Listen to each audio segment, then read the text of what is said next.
एक गरीब और नेक किसान था। वह अपनी छोटी सी ज़मीन पर खेती किया करता था। स्वभाव से बहुत ही सरल, मेहनती और लोगों की मदद करने वाला इंसान था। एक दिन जब वह सुबह सुबह अपने खेत पर काम करने के लिए निकला तो पड़ोस के मदन चाचा ने उसे आवाज़ लगाकर बुलाया, बेटा श्यामू, ज़रा सुन तो। श्यामू ने मदन चाचा के पास जाकर पूछा, हाँ चाचा, कहो, कैसे बुलाया? तब मदन चाचा ने कहा, बेटा, आज मेरे एक बैल की तबीयत बहुत खराब है, तो क्या तुम मेरे खेत की खुदाई करने में मेरी सहायता करोगे? तब श्यामू ने कहा, चाचा, मैं भी अपने खेत की खुदाई करने जा रहा था, लेकिन चलो आज पहले आपके खेत की खुदाई करवा देता हूँ। मैं अपना खेत तो कल खोद लूँगा। ऐसा कहकर श्यामू मदन चाचा के साथ उनके खेत पर जाकर खुदाई करवा देता है और शाम को अपने घर आ जाता है। उसकी माँ उसको भोजन में कुछ चावल और चटनी परोस देती है, तो वो अपनी माँ से कहता है, माँ, आज भी चटनी चावल? तब माँ कहती है, हाँ बेटा, घर पर चावल ही बचे थे और कुछ नहीं था। तब वो भोजन करके घर के आंगन में जाकर सो जाता है। अगले दिन वो खेत पर जाने के लिए निकलता है तो पड़ोस के घर में रहने वाला किशन, जो स्वभाव से ही मक्कार, आलसी व्यक्ति था, उसे बुलाता है। तब श्यामू कहता है, हाँ भैया, कहो, क्या काम है? तब किशन कहता है, श्यामू, क्या तुम सबका काम करते रहते हो? लोग तुम्हें बेवकूफ़ बनाकर अपना काम कराते रहते हैं। श्यामू, नहीं भैया, किसी की ज़रूरत के वक्त मदद करने में कोई गलत बात नहीं है। इंसान वही है जो वक्त बे वक्त एक दूसरे की मदद करे। आज मैंने करी है, कल कोई मेरी मदद करेगा। तब किशन कहता है, तुम कुछ भी कहो, लेकिन मैं तो इसे बेवकूफ़ी ही कहूँगा। अच्छा, आज तुम यदि ज़्यादा व्यस्त ना हो तो मेरा एक काम कर दो, क्योंकि मुझे शहर बीज और खाद खरीदने ज़रूरी जाना है। तब श्यामू कहता है, हाँ भैया, बोलो, क्या काम है?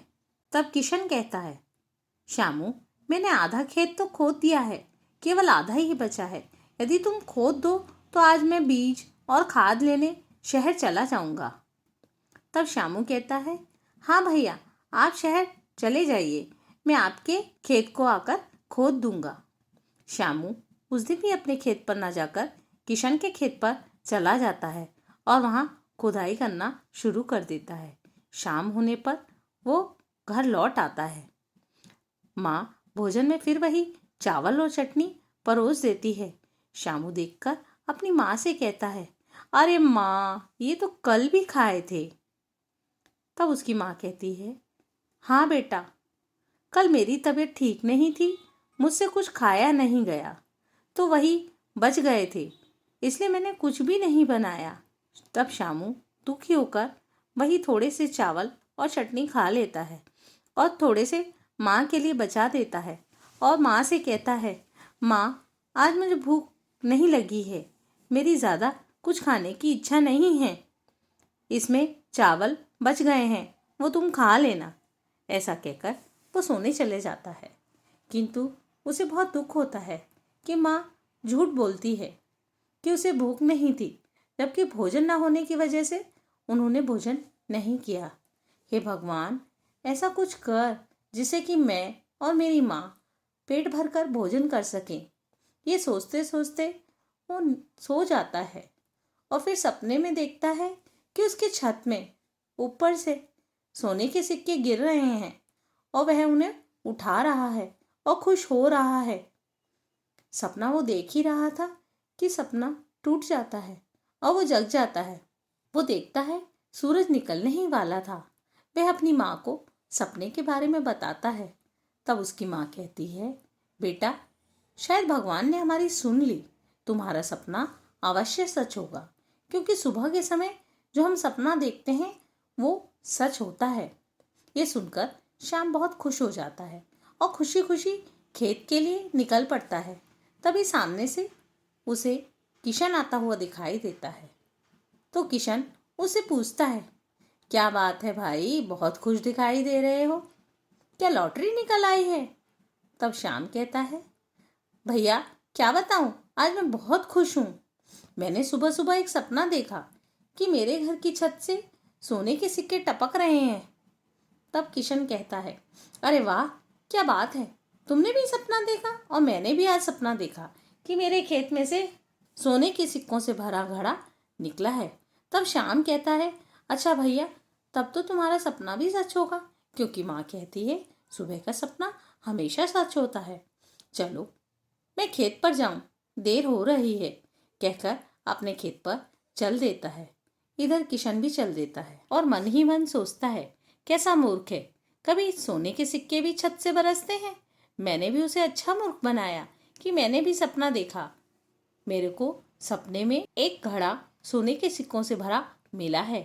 शाम का तो कोई भी मूर्ख बना सकता है। दूसरी तरफ शाम खेत पर जाकर खुदाई करने लग जाता है और खोदते खोदते जब वो खेत के बीच में पहुंचता है तो उसका फावड़ा कहीं फंस जाता है।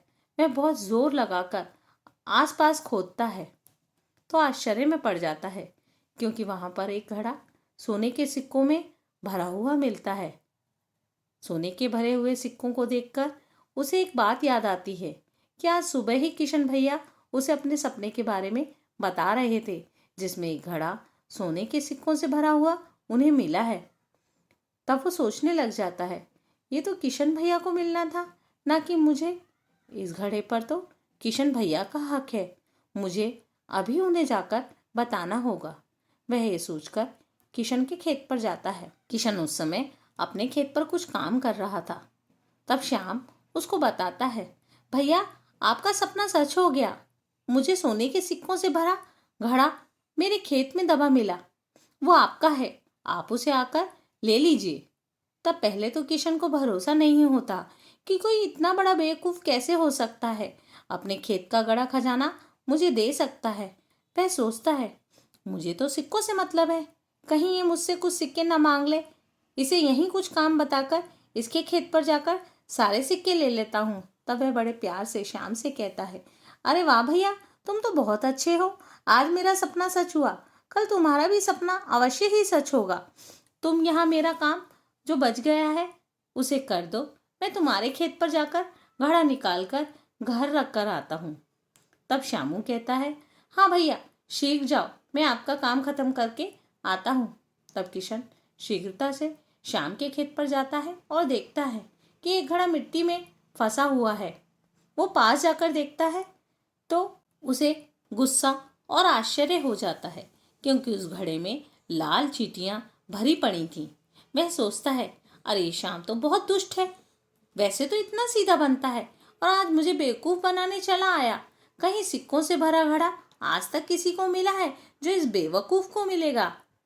अब वह श्याम को सबक सिखाने की सोचता है कि श्याम ने जैसे मुझे घड़ा भरकर लाल चींटियों से कटवाने की सोची, मैं भी उसको इन्हीं लाल चींटियों से कटवाऊंगा।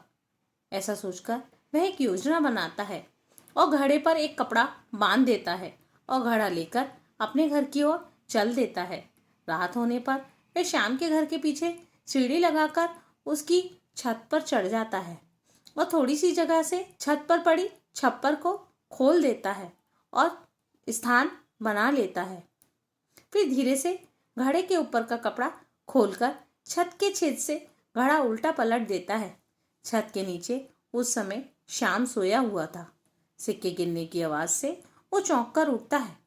जमीन पर सिक्के देखकर वो जोर से चिल्लाता है, माँ माँ, देखो तो जरा, इधर आओ तो। छत पर बैठा किशन अपनी योजना सफल होने पर खुश होता है। उसे लगता है चींटियों ने शायद श्याम को काट लिया, लेकिन अगले ही पल उसकी खुशी बहुत बड़े आश्चर्य और गम में बदल जाती है जब उसे पता चलता है कि वो चींटियां नहीं अपितु सोने के सिक्के हैं जो उस घड़े में भरे हुए थे।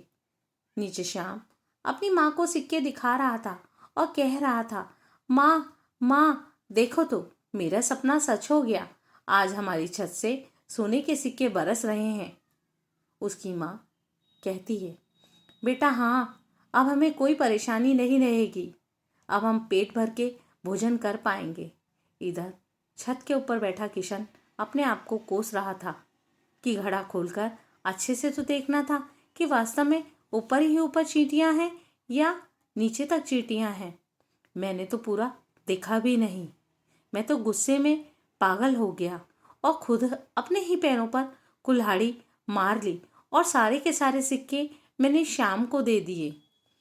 तब वो निराश और हताश होकर धीरे धीरे छत से उतरकर अपने घर की ओर चल देता है।